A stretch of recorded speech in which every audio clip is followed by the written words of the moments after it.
ఉండవు.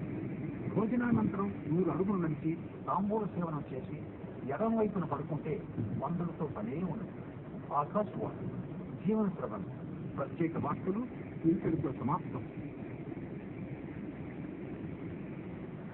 ఆకాశవాణి హైదరాబాద్ కేంద్రం ఇప్పుడు వన్ ర్యాంక్ వన్ పెన్షన్ గురించిన సమాచారం. పదవీ విరమణ తేదీతో సంబంధం లేకుండా రక్షణ దళాలలో పనిచేస్తున్న వారు రిటైర్మెంట్ సమయంలో ఒకే ర్యాంక్ ఒకే విధమైన సర్వీస్ ఉన్న వారికి ఒకే రకమైన పెన్షన్ ఇచ్చే ఏర్పాటే వన్ ర్యాంక్ వన్ పెన్షన్.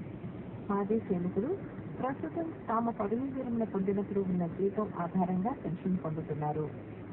వేతన సంఘం సిఫార్సుల ఆధారంగా సిబ్బంది జీతాలు తరచూ సవరించిన విధంగా మారుతూ వేరువేరు చెల్లింపులు జరుగుతూ ఉంటాయి. ఉదాహరణకు 1990లో రిటైర్ అయిన సిబ్బందితో పోలిస్తే అప్పట్లో తమ వద్ద పనిచేసిన జూనియర్లు 2006 సంవత్సరంలో అదే ర్యాంక్ అదే సర్వీస్తో పదవీ విరమణ